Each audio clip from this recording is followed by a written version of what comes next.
The orientation kiosk at Trellis Station had exactly 3 buttons, and Dana Okafor pressed the one in the middle, because the other 2 were sticky with something she didn't want to think about. She'd been awake for 11 hours, counting the layover on series and the 6-hour hop through the Threll corridor, and her brain had reached the point where decisions got made by whatever required the least number of working neurons. The kiosk screen had shown 3 glyphs in a language her translator earpiece rendered as botanical sciences, trade and tariff studies, and a third one the earpiece simply translated as academy. Just academy, no subtitle, no warning label. Dana would later reflect that this was probably illegal somewhere, possibly everywhere, but at the time it had just seemed like efficient signage. She pressed the middle button, picked up the printed boarding she'd spat out, and went to find her dorm. It took her 4 days to learn that the middle button had enrolled her in the Vesera Apex Combat Institute, a school that the galaxy's actual predator species sent their children to. The way humans might send a kid to a military academy, except the curriculum was less march in formation, and more learn to dismantle something that's trying to dismantle you first. She found this out from a librarian. "You are scheduled for Pack Tactics II," the librarian said. It was a thing like a heron crossed with a filing cabinet, all sharp angles and patient blinking. "This is unusual." "Why's that?" "Because you are a Tier 4 prey designate, and Pack Tactics is restricted to Apex classified students." The librarian tilted its narrow head. "Also, you are not supposed to be enrolled at this institution at all. There has been, I believe, an error." Dana looked down at her boarding chit, then back up at the librarian. "Huh," she said. "Well, guess I should go find someone to fix that." She did not go find someone to fix that. She went to find the cafeteria first, because she'd been living on ration bars for 3 days and her standards for someone else's problem were currently set very low. The cafeteria, as it turned out, was the easy part. The hard part was the hallway in between, which was where she met Pell. Pell was, Dana would later learn, a Threll, a species whose entire evolutionary niche was built around being the thing other things had nightmares about.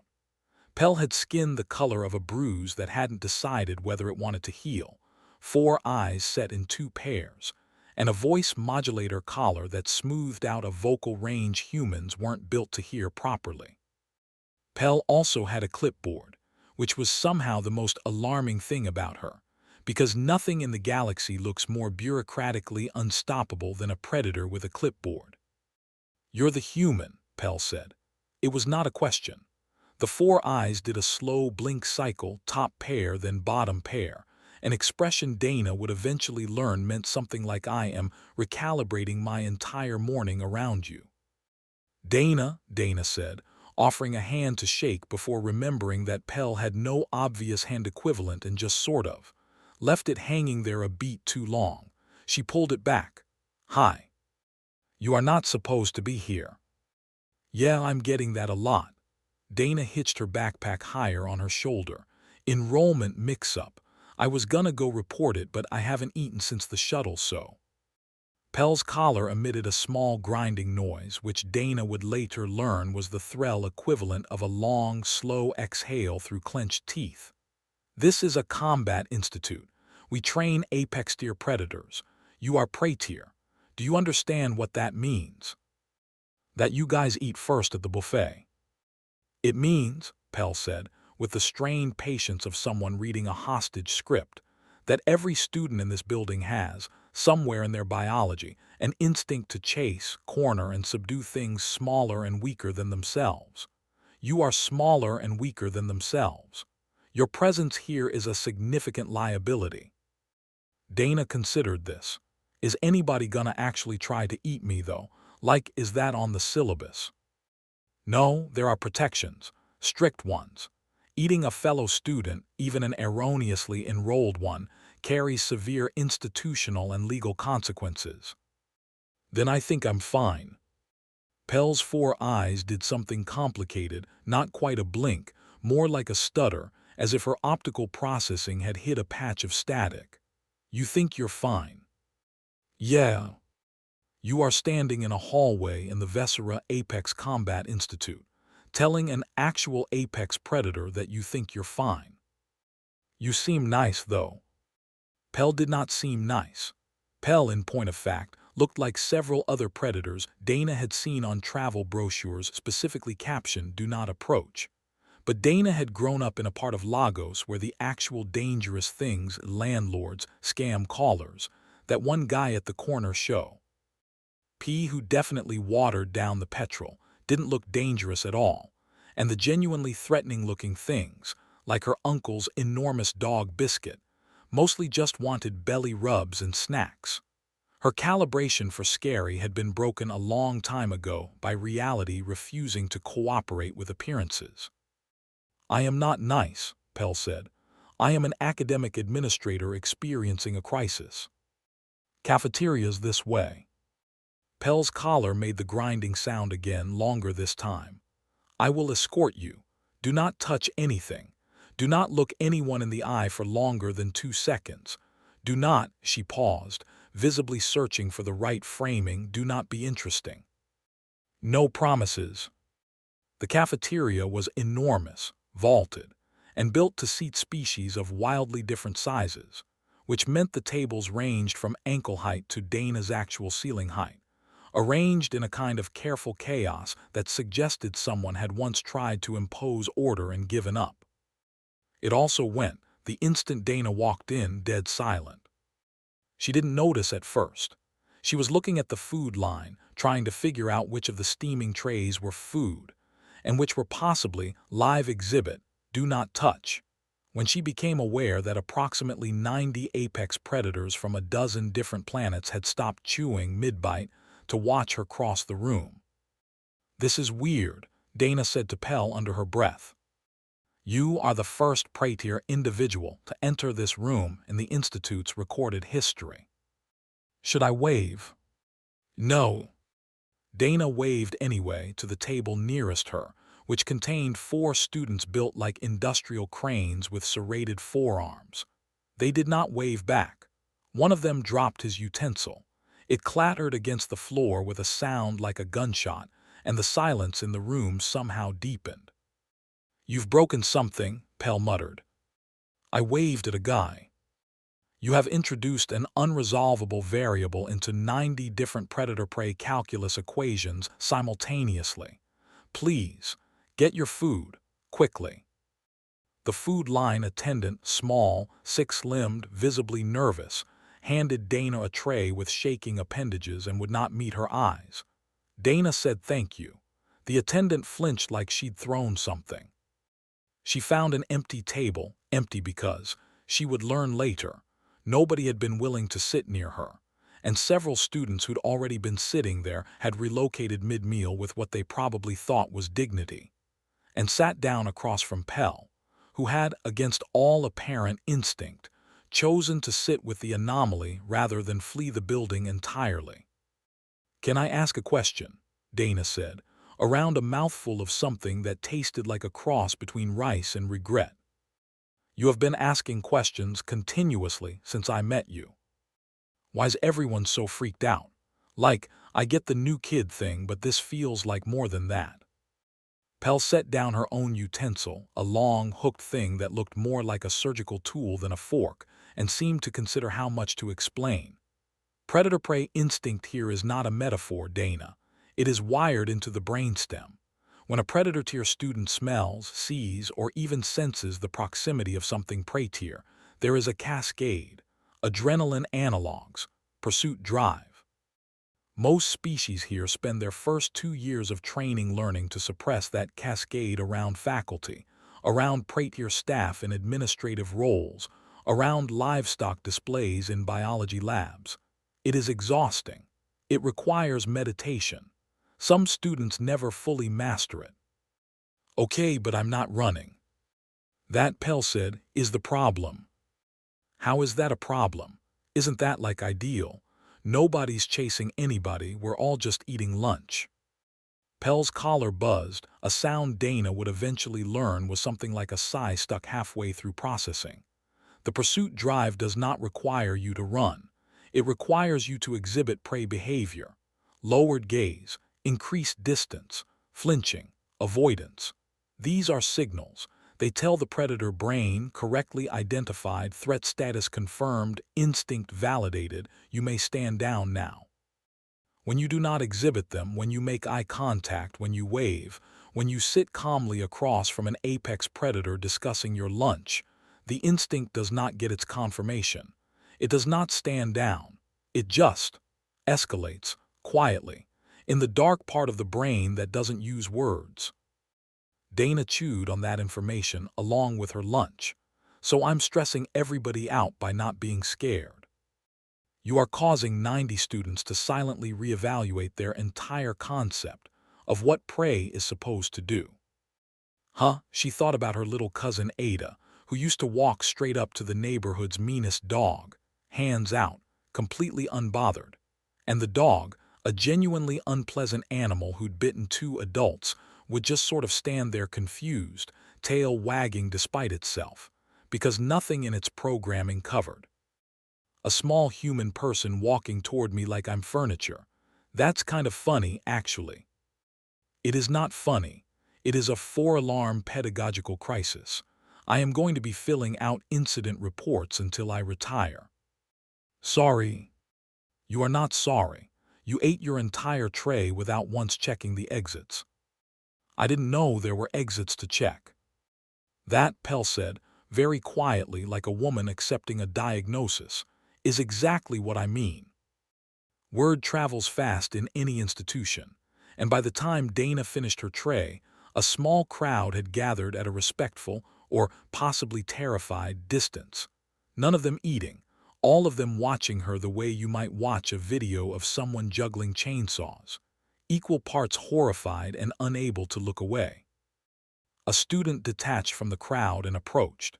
He was reptilian, built low and wide, with a ridge of bone plating that ran from his brow to the base of his skull, and he stopped a precise, calculated 3 meters from the table, close enough to be heard, far enough. Dana would learn to be considered safely outside immediate strike range by institute etiquette. You, he said, human. Dana. You did not flee the cafeteria. Should I have? Yes. He said it simply, like he was correcting a math error. All Pratier intake protocols specify immediate retreat upon entering a room with apex density above 4 individuals per 100 square meters. You entered a room with 90. You did not retreat. You acquired food. I was hungry. The reptilian student's bone ridge, flexed in a way that Dana would later learn was the equivalent of a frown. Hunger does not override survival calculus. It kind of does, though, for me at least. This is not possible. I mean, it's happening so. He stared at her for a long moment, his pupils vertical, slitted, unreadable, fixed, and unblinking. Then he turned to Pell. Administrator, is this individual malfunctioning? No, Korash, Pell said, with the air of someone who had already had this exact conversation in her head several times that day. She is simply human. Humans do not have functioning survival instincts. Humans, Dana said before Pell could answer for her, have plenty of survival instincts. We're just bad at applying them to things that don't look like the things our instincts are built for. I'm scared of spiders. I'm scared of public speaking. I once had a full-on panic spiral because I thought I left the stove on for 9 hours. But you guys, she gestured vaguely at the room. You're not chasing me. Nobody here is allowed to eat me. You're just a really intimidating room full of students. That's not the same as a threat. We are apex predators. Sure, and I respect that, but respect's different from fear. Like, I respect that a bear could mess me up. I'm not gonna go poke a bear, but you're not a bear in the woods, you're a guy in a cafeteria with a tray of what I think might be soup. The context changes the math.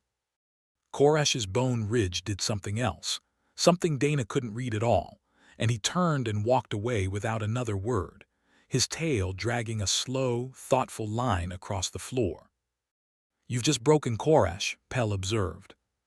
"Is that bad?" Koresh has the highest threat assessment score in his cohort. He once made a faculty member's department head retire early just by walking past her office too many times in 1 week.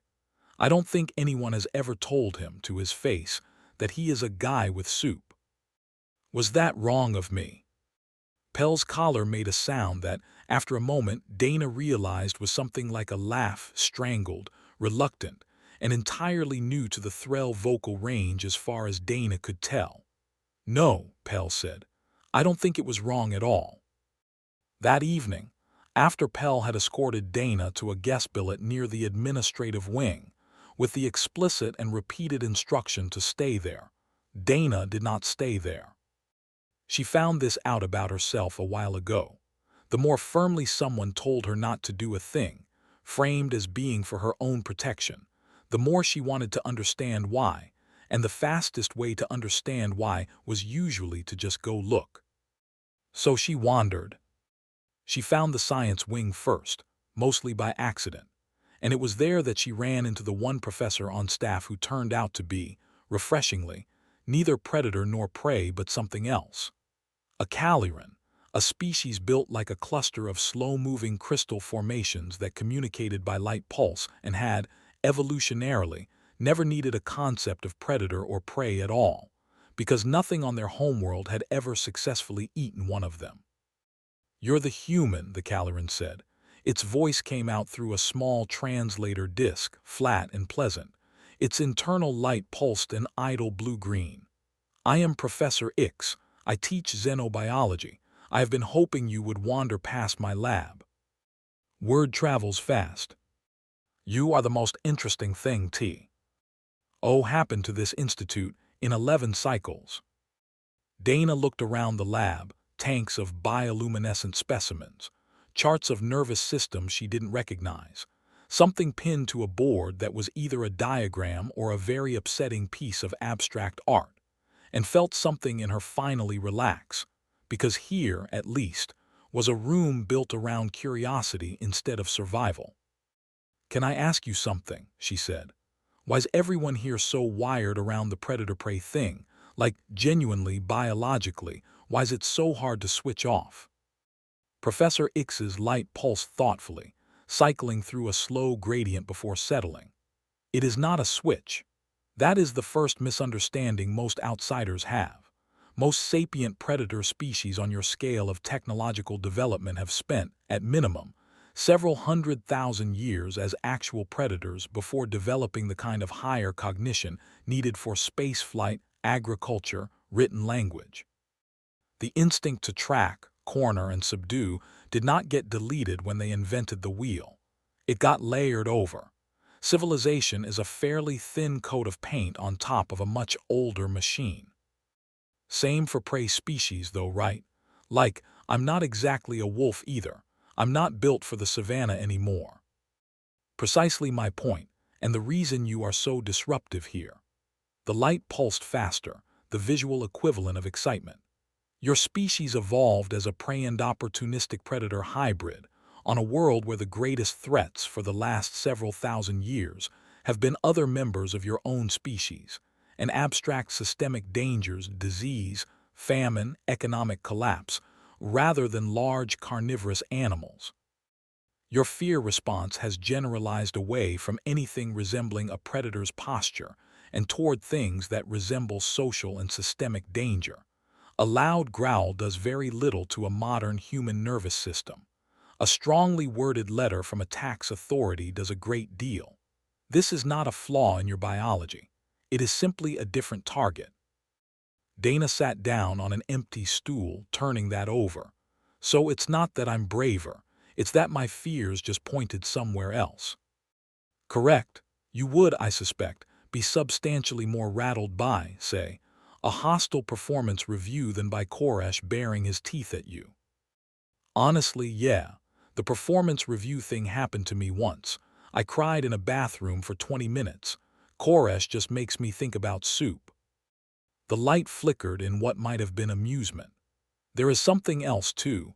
which I suspect the combat faculty have not yet articulated to themselves, though they are about to learn it the hard way.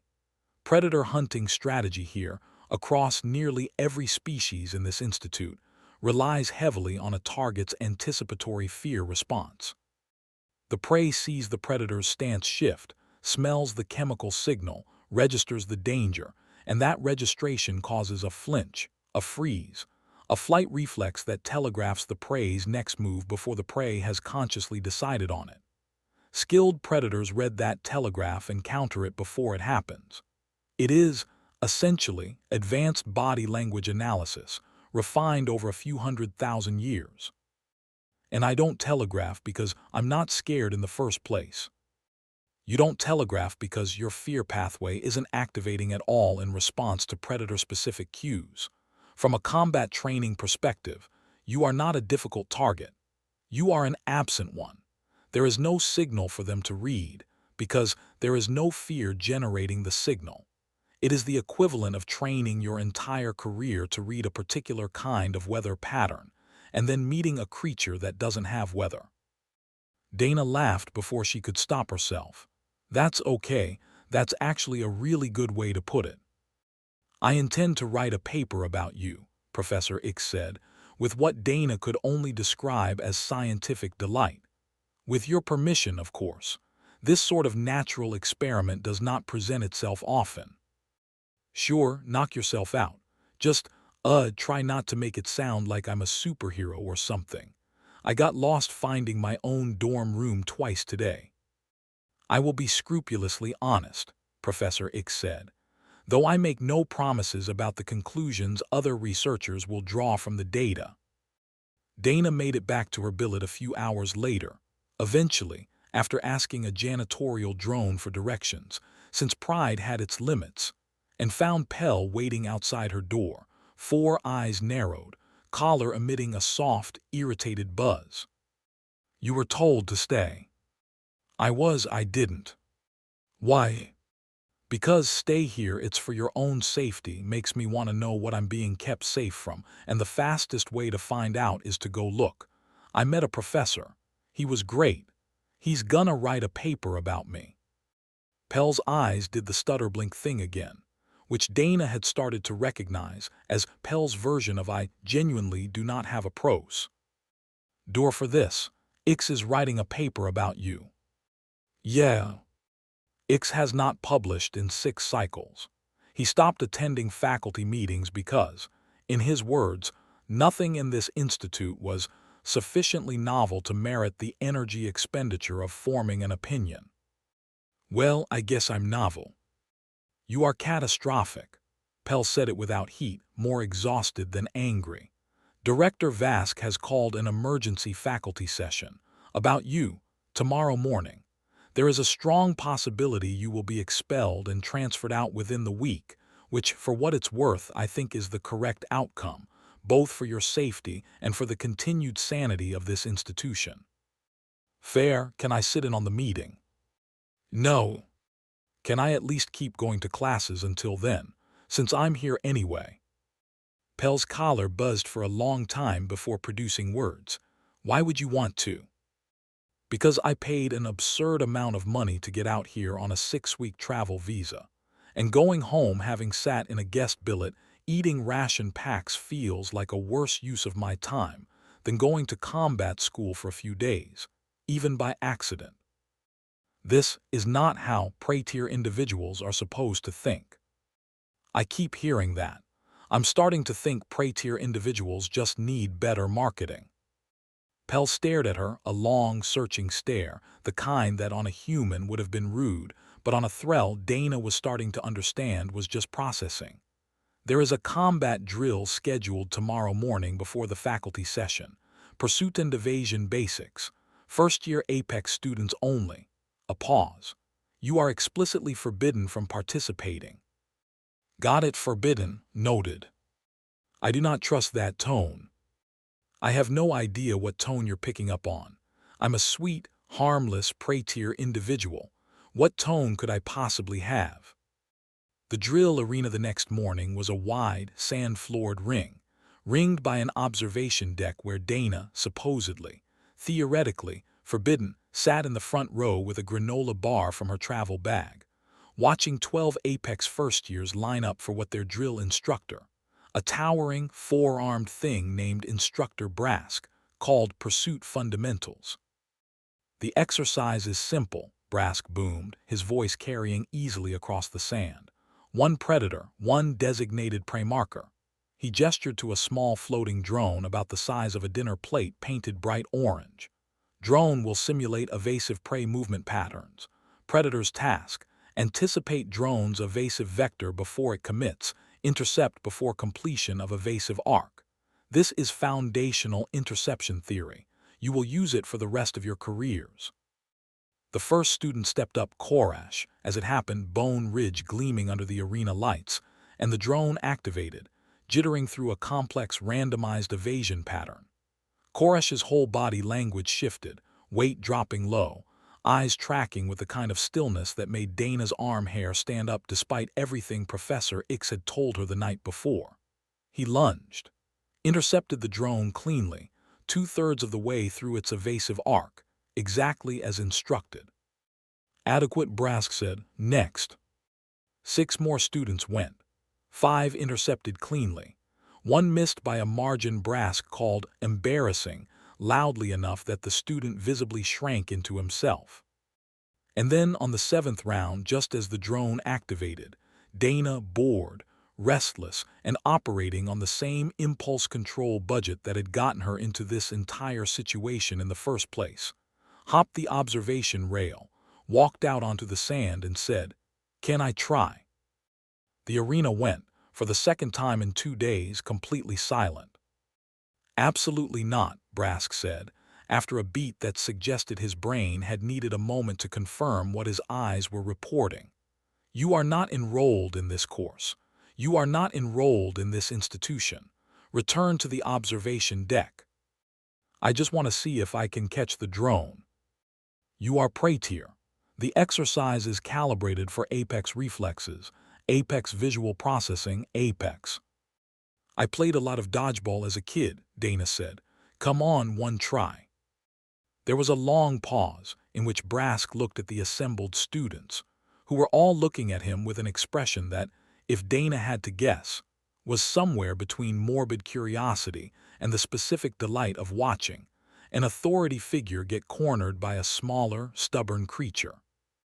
Pell, who had appeared at the observation rail at some point without Dana noticing, likely summoned by some institutional alarm specifically tuned to Dana doing something unauthorized, had her face in her hands, 4 eyes covered by 2 long fingers each.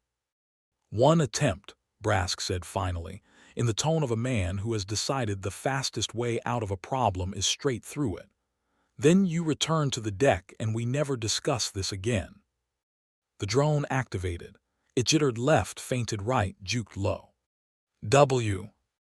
And Dana, who had in fact played a great deal of dodgeball, and who had additionally spent several years doing recreational rock climbing, which builds a very particular kind of reactive, full-body spatial awareness that has nothing to do with predator instinct and everything to do with not falling off a cliff, tracked the thing's actual trajectory rather than its feints, stepped into its blind spot on the 3rd juke, and caught it out of the air with both hands. The arena was silent again, but it was a different kind of silent. "That," Brask said slowly, "should not have been possible. I just watched where it was actually going instead of where it looked like it was going." Dana turned the drone over in her hands, mildly pleased with herself. "It does this little hitch in its rotors right before the real juke, like a tell." "There is no tell.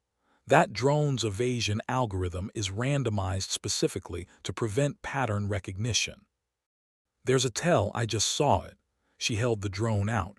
"Want me to do it again so you can watch?" Brask did not answer immediately. Instead, he turned very slowly to look at the assembled first years, several of whom had begun looking at each other with expressions Dana, getting better at reading alien faces by the hour, recognized as something close to professional horror. "Instructor," Korash said, his bone ridge low.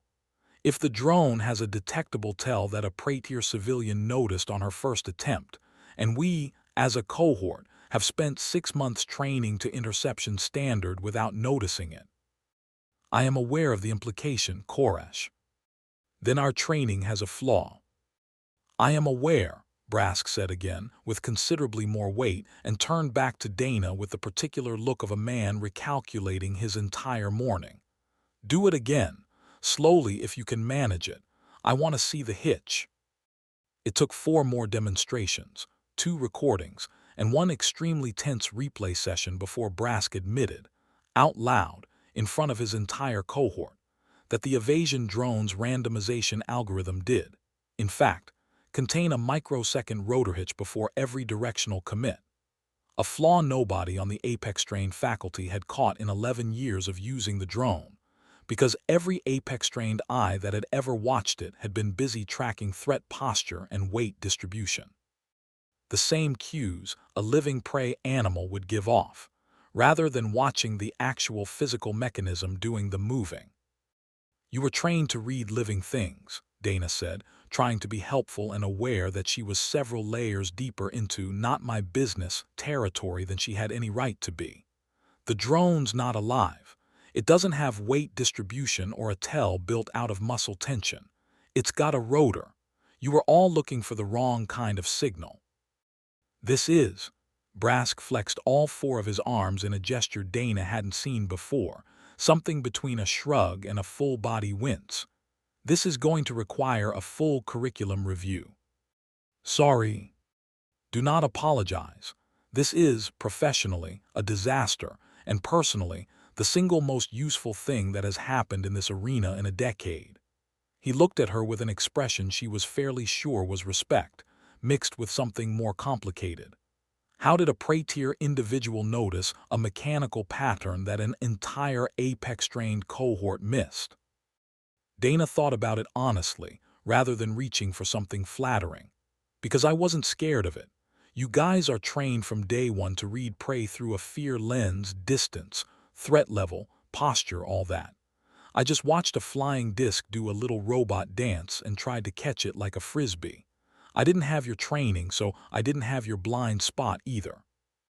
It was Koresh, of all people, who spoke next, his bone ridge tilted in a way Dana had come to associate with him thinking hard about something. Instructor, permission to speak plainly. Granted. We have spent this entire exercise treating the human as an anomaly to be corrected or removed. I would like to suggest an alternative framing. He turned to look at Dana directly, 4-limbed stance shifting into something less aggressive. More, Dana didn't have a word for it, but it looked almost like the stance you'd take talking to a colleague. She is not malfunctioning. She is simply trained differently.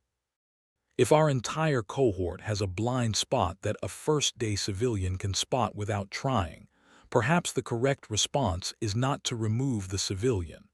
Perhaps it is to ask what else she sees that we do not. Brask was quiet for a long moment. That, he said finally, is an uncomfortable but valid point. Director Vask will not be pleased to hear it phrased that way in this morning's session. I suspect she will need to hear it anyway. Dana was, again, explicitly forbidden from attending the faculty session. She attended anyway, mostly because Pell, exhausted, 4 eyes ringed. With something that might have been the Threll equivalent of dark circles, simply stopped trying to stop her after the drone incident, on the theory, stated out loud, that you appear to do whatever you want regardless of my instructions, so I am choosing to conserve my energy and supervise rather than prevent. The faculty room was smaller than Dana expected, a circular chamber with a long curved table and a dozen seats occupied by a dozen of the most intimidating-looking beings she'd encountered yet, which, by this point in her trip, she'd learned meant approximately nothing about how the conversation would actually go.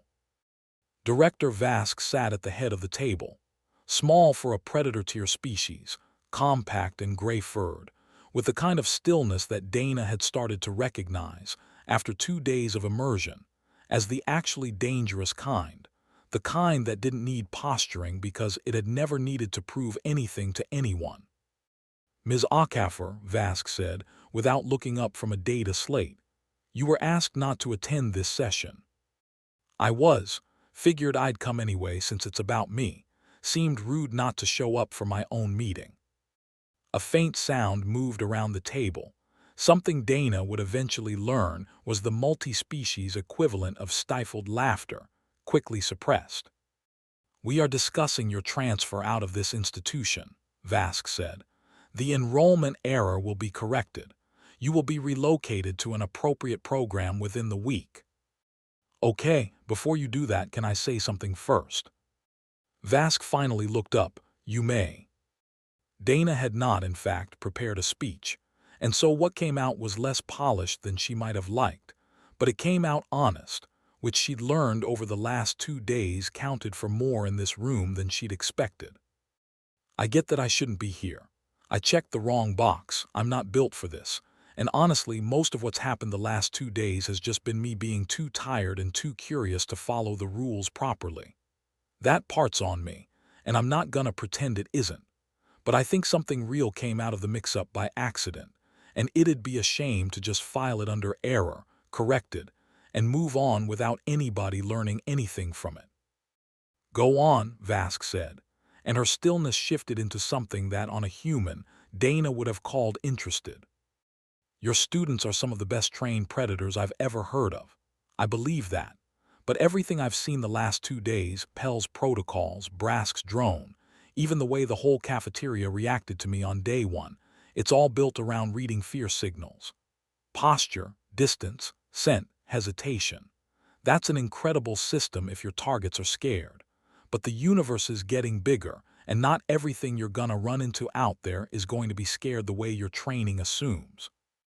Not because they're braver, just because their fear's wired toward different things.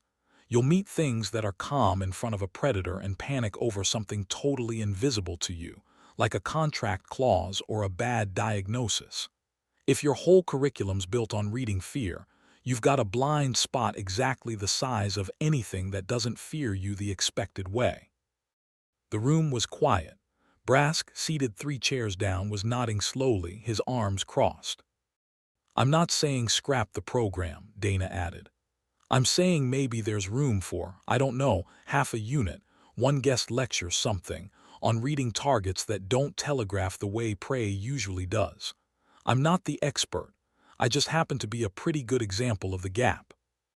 Vask was quiet for a long moment, turning the data slate over in clawed fingers. "Professor X has already submitted a preliminary proposal," she said finally, "for a cross-disciplinary unit titled, and I quote, 'Atypical Threat Calculus, when the prey does not know it is prey.' He cites you by name 11 times in 4 pages. He is, apparently, quite enthusiastic." "That tracks." Instructor Brask has additionally filed an incident report regarding a drone malfunction that, upon review, is not a malfunction but an 11-year-old training flaw exposed within 90 seconds by an unenrolled civilian. Vask's mouth did something that wasn't quite a smile, but was adjacent to one. "You have caused this institution a remarkable amount of paperwork in 2 days, Ms. Okafor." "Sorry." "Do not be. Paperwork is the price of useful information. We do not often get useful information for free." She set the slate down. "You will still be transferred. The error stands. You do not belong on the apex tier track, and remaining here long-term would put you at risk in ways you may not yet fully appreciate. There are upper-year courses involving live engagement scenarios that are considerably less forgiving than a pursuit drone. That is not negotiable, and I would ask you not to argue it." "I won't," figured as much. However, Vask Link. Edit Brask, who gave the faintest nod. "Your transfer will not take effect for 2 weeks rather than 1, on the grounds that this institution requires your continued presence to properly document the curriculum gap you have identified. You will be compensated for your time as a guest consultant, which I am reliably informed is considerably better than whatever a 6-week tourist visa was going to cost you, and you will, at minimum, leave here having actually gone to class, which I understand was your stated goal from the beginning. Dana blinked. Wait, seriously. I dislike waste, Vask said simply. You are not waste. You are, against every reasonable expectation, useful. I intend to use you properly with your consent before sending you on your way.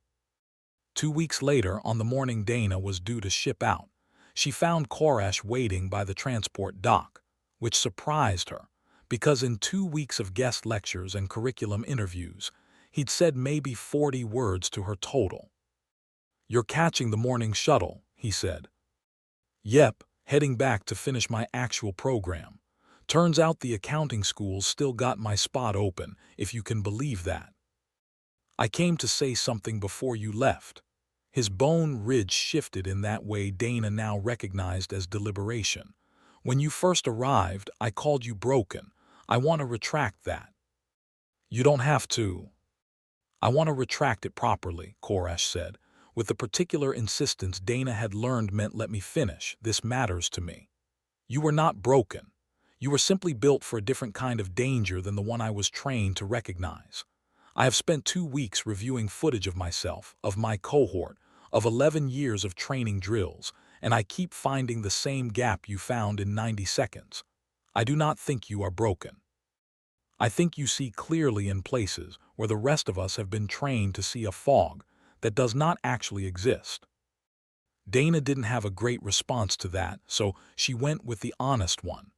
For what it's worth, you scared the hell out of me on day one, before I figured out the rules. I just didn't really have anywhere to put that feeling, so it kind of evaporated before it turned into anything. That is, I think, the most reassuring thing anyone has said to me in years. Koresh extended a clawed hand, an apex predator's version of a handshake, and Dana took it, careful but unflinching. Travel safely, soup person. That's gonna stick, isn't it? It has already spread through 3 cohorts. I am told Professor X has put it in a footnote. The shuttle's boarding chime sounded behind her. Dana shouldered her bag, gave Koresh a final wave, which he, after 2 weeks of practice, actually returned this time, 4 fingers lifting in an approximation he'd clearly rehearsed, and walked toward the gate. Pell was waiting at the threshold, clipboard tucked under one arm, 4 eyes doing the slow blink cycle that Dana now understood after 2 weeks wasn't horror at all. It had just been her version of paying close attention. You checked the wrong box, Pell said. I did. It remains the single largest administrative error in this institution's recorded history. Probably will be for a while.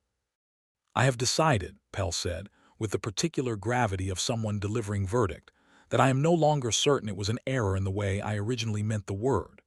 She held out the clipboard, Dana's own incident file, she realized, now several hundred pages thick, stamped on the final page with something that looked suspiciously like a commendation seal. Good luck with the accounting, Dana Okafor. I suspect it will be considerably less eventful than this was. That's the goal, Dana said, taking the file, tucking it under her arm. Boring's underrated, honestly. You may be the only being in this institute's history to think so. Pell's collar buzzed once softly, and this time Dana was almost certain it really was something like a laugh. Go home, soup person. Try not to break anything on the way.